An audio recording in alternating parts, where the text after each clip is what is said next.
ও ভাবি, এবার পয়লা বৈশাখে ভাই তো আসলো না, বলেন তো আপনার সাথে পয়লা বৈশাখ আমি করি? করেন, সমস্যা নাই, কিন্তু আপনার ভাই পয়লা বৈশাখে যা যা করে আপনারও কিন্তু তাই করতে হবে। বলেন কি ভাবি, আমি তো অপেক্ষায় ছিলাম ভাই যা করে সেটা করার জন্য। আপনার ভাই সারাদিন ঘুরায়, তারপরে ডিনার করায়, তারপরে একটা আইফোন কিনে দেয়। ভাবি, ইদানিং দেখতেছি আপনার আইডি থেকে একটা ছেলের ভিডিও আর ছবি পোস্ট হচ্ছে, আইডি ঠিক আছে তো? অরুণ ভাই, নতুন একটা ফিল্টার আসছে, ছেলে মেয়ে হতে পারবে, মেয়ে ছেলে হতে পারবে।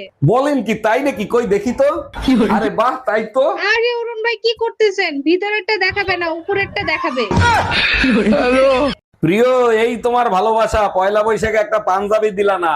তুমি আমারে কি দিছো? পয়লা বৈশাখে গার্লফ্রেন্ডের শাড়ি দিতে হয়, তা তুমি জানো না? এত কিছু বুঝি না, এর শোধ আমি নেব। পয়লা বৈশাখের দিন তোমার ছোট বোনটা নিয়ে আমি ঘুরবো। ঘোরো, কোনো সমস্যা নাই, আমিও তোমার বড় ভাইকে নিয়ে ঘুরবো।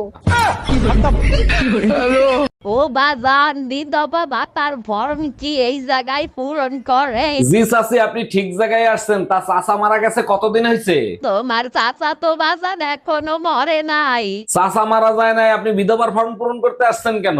সরকারি কাজে তো অনেক সময় লাগে, এর ভিতর তোমার চাচা পটল তুলবে। হ্যালো ছোট গিন্নি, শুভ নববর্ষ। দুলা ভাই, পয়লা বৈশাখে আমার ঘুরতে নিয়ে যাবেন না? আমার সাথে ঘোরার বয়স তোমার হয় নাই, গতবার নিয়ে গেছিলাম, আইসক্রিম চাইতে চাইতে খাচ্ছিলা। আরে দুলা ভাই, গতবার তো আমি ছোট ছিলাম, এবার কোনো সমস্যাই হবে না। এখন আমি আইসক্রিম কামড়াইয়া কামড়াইয়া খাইতে পারি। অনেকদিন হয়েছে বয়ফ্রেন্ডের সাথে দেখা করি না, আজকে দেখা করব। বয়ফ্রেন্ডের সাথে দেখা করতে যাবি যা, কিন্তু সাবধান, কোনো অঘটন ঘটাইস না। তুই টেনশন নিস না, আগে ফার্মেসিতে যাব, তারপরে বয়ফ্রেন্ডের কাছে যাব। আচ্ছা, তুই তো মেয়ে, ফার্মেসিতে যাই যখন কিছু চাবি, তোর লজ্জা লাগবে না? লজ্জা লাগার কি আছে, বলবো আমার বয়ফ্রেন্ডের জন্য শেরওয়ানি দেন। প্রিয়, এই তোমার ভালোবাসা, পয়লা বৈশাখে একটা পাঞ্জাবি দিলা না। তুমি আমারে কি দিছো? পয়লা বৈশাখে গার্লফ্রেন্ডের শাড়ি দিতে হয়, তা তুমি জানো না? এত কিছু বুঝি না, এর শোধ আমি নেব। পয়লা বৈশাখের দিন তোমার ছোট বোনটা নিয়ে আমি ঘুরবো। ঘোরো, কোনো সমস্যা নাই, আমিও তোমার বড় ভাইকে নিয়ে ঘুরবো। এই শুনো না, আমার 1000 টাকা দাও না, ডাক্তারের কাছে যাব। ডাক্তারের কাছে যাবো? তোমার আবার কি হয়েছে? তুমি তো ঠিকই আছো। চোখের ডাক্তার দেখাতে যাব, ঠিক মতো দেখি না, গোলা দেখি। ও আচ্ছা, এই নাও। 500 টাকা দিলা কেন? 1000 টাকা চাইলাম না। থাক, তোমার আর ডাক্তার দেখাইতে হবে না, এখন তো চোখ ঠিক আছে। আর যদি একটা কথা বলিস, কানের নিচে দেবো, সাথে সাথে বোবা হয়ে যাবি। আপনি আমার হাজবেন্ডের সাথে দুর্ব্যবহার করতেছেন কেন?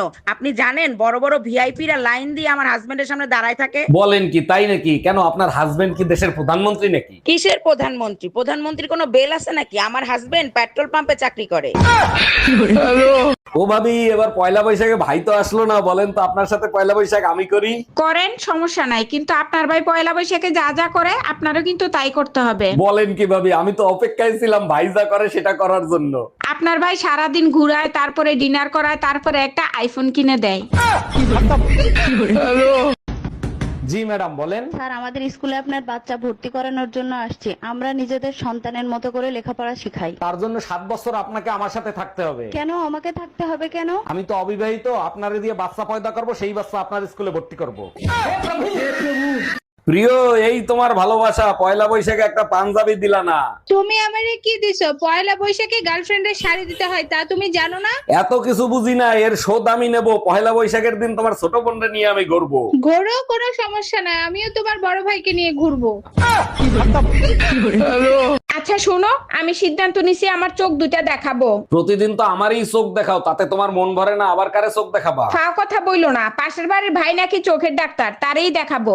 উনি কিন্তু তোমার স্বামী না, চোখ তুইলে হাতে ধরায় দেবে।